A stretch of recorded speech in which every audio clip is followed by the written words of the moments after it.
Hai semuanya, apa kabar? Sehat, sukses, bahagia selalu ya.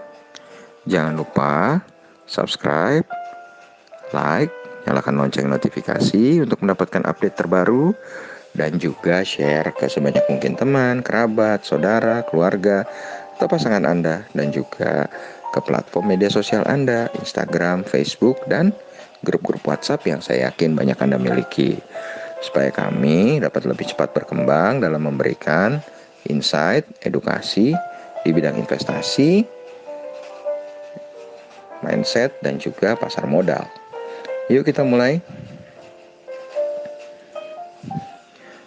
Kali ini kita akan membicarakan tentang hutang.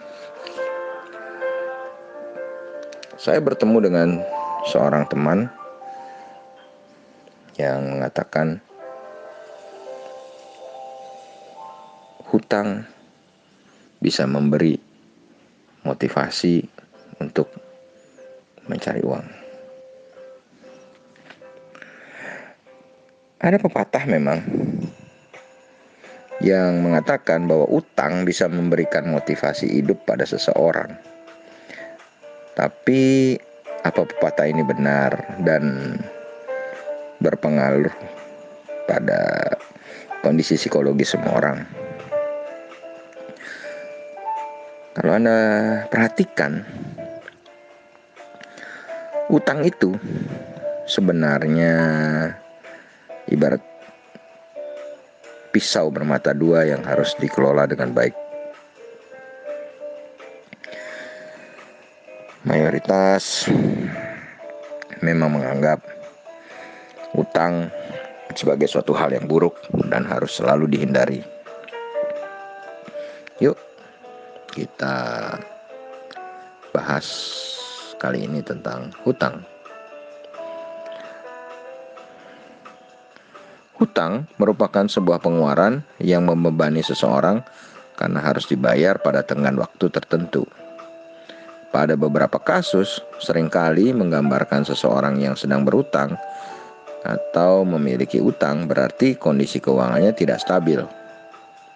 Ada juga catatan tentang orang yang memilih berutang karena kebutuhan mendesak seperti musibah, sakit, atau kecelakaan. Banyak orang yang menderita karena jeratan utang, apalagi jika ikut diiringi dalam bunga yang besar.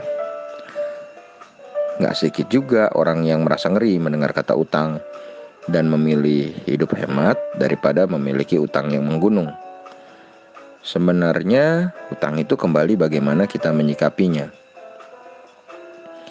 Keduanya memiliki sifat yang positif maupun negatif. Jadi pada faktanya utang memiliki dua jenis, yaitu utang positif dan utang negatif. Ada beberapa hal yang membedakan antara utang positif dan utang negatif. Misalnya latar belakang pengambilan utang, kepada siapa seseorang meminjam uang, dan jaminannya apa sebagai agunan. Nah, dari kedua jenis utang ini, ada cara pandang yang berbeda pada setiap orang.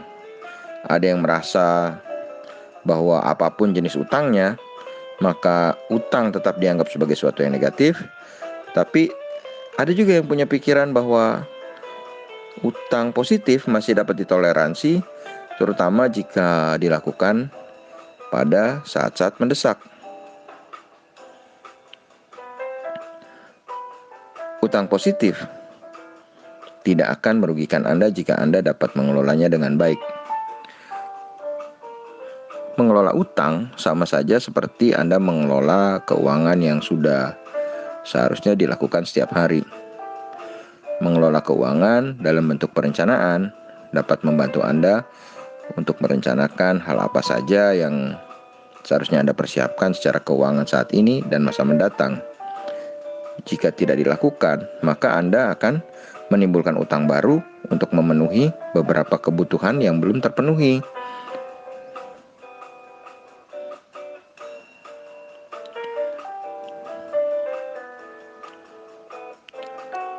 Utang positif katanya dapat memberikan motivasi hidup. Meskipun dipandang memiliki banyak sisi negatif, tapi utang positif juga memberikan motivasi dalam hidup. Sebenarnya utang seperti apakah yang positif itu? Berikut ini akan saya paparkan beberapa kriteria tentang utang positif yang dapat memberikan motivasi dalam hidup seseorang. Dan sebaiknya setiap Anda berutang, penuhilah semua list yang akan saya coba paparkan berikut ini. Yang pertama, sebelum berutang, buatlah rencana anggaran dulu. Utang adalah sebuah pengeluaran. Jangan berpikir bahwa utang adalah suatu pendapatan. Karena meskipun Anda memperoleh sejumlah uang yang digunakan untuk memenuhi tagihan di masa depan, maka hal tersebut nggak bisa dikatakan sebagai pendapatan. Ketika seseorang menganggap bahwa utang adalah tambahan uang untuk dipakai, maka keinginan untuk berutang lagi dan lagi akan bertambah. Hal ini tentu buruk karena dapat menimbulkan kebiasaan berutang. Jika seseorang terbiasa berutang tanpa rencana anggaran yang jelas, maka biasanya hal ini akan dapat menimbulkan hedonisme, konsumerisme, bahkan mungkin saja menimbulkan munculnya kriminalitas. Kenapa kriminalitas dapat diawali dari kebiasaan berutang? Karena ketika mudah berutang, maka seseorang akan cenderung tidak memikirkan pula cara pembayarannya. Jika sudah demikian, maka ketika jatuh tempo, si pemilik utang bisa kelabakan karena tidak siap dengan uang pembayarannya. Terlebih apabila terdapat lebih dari satu tagihan, maka tidak menutup kemungkinan seseorang menjadi gelap mata dan melakukan tindakan kriminal. Yang kedua, pastikan utang karena kebutuhan, bukan keinginan. Ada dua hal yang bisa mempengaruhi seseorang untuk berutang, yaitu kebutuhan dan keinginan. Anda harus membedakan mana hal-hal yang dapat dikategorikan sebagai kebutuhan dan mana yang dapat dikategorikan sebagai keinginan. Jangan sampai Anda salah mengelompokkannya dan merasa keinginan yang sebenarnya nggak terlalu penting adalah kebutuhan. Nah, tentunya perlu skill tersendiri untuk bisa membedakan antara keinginan dan kebutuhan. Intinya Anda harus mengerti tentang skala prioritas, di mana ada hal yang penting, mendesak, tidak penting tapi mendesak, penting tapi tidak mendesak, atau tidak penting dan juga nggak mendesak. Ketiga, utang harus masuk akal nominalnya dengan kemampuan bayar. Satu hal yang perlu diingat ketika membuat rencana utang adalah kemampuan bayar seseorang.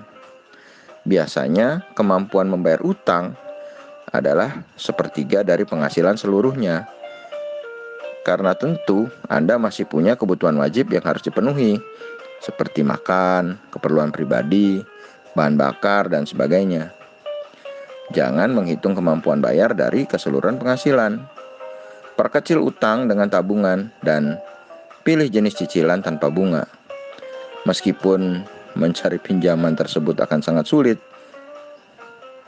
tapi ya misalnya ada koperasi yang sistemnya menggunakan bagi hasil yang tidak memberikan bunga terlalu tinggi.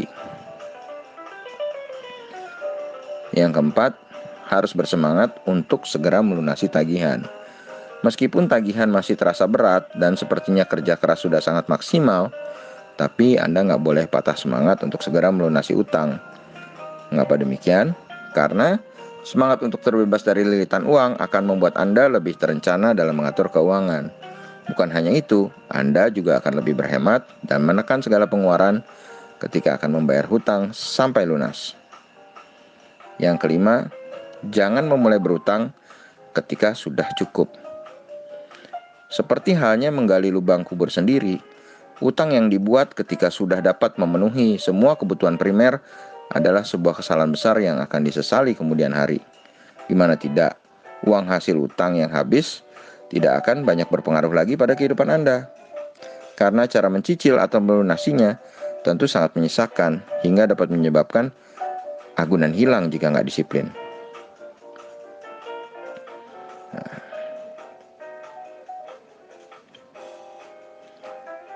Meskipun jenis utang terbagi atas jenis positif dan negatif, namun tetap saja utang sudah seharusnya dihindari. Jangan semakin banyak menambah utang hanya untuk memenuhi kebutuhan yang sebenarnya bukan kebutuhan, tapi itu hanya sekedar keinginan Anda. Jadikan utang sebagai motivasi agar Anda semangat mencari uang untuk melunasinya. Jika terlanjur memiliki utang, segera lunasi. Oke, demikianlah insight kita kali ini tentang hutang. Semoga bermanfaat. Tetap sehat, tetap semangat, maju terus dalam bidang investasi untuk masa depan yang lebih baik.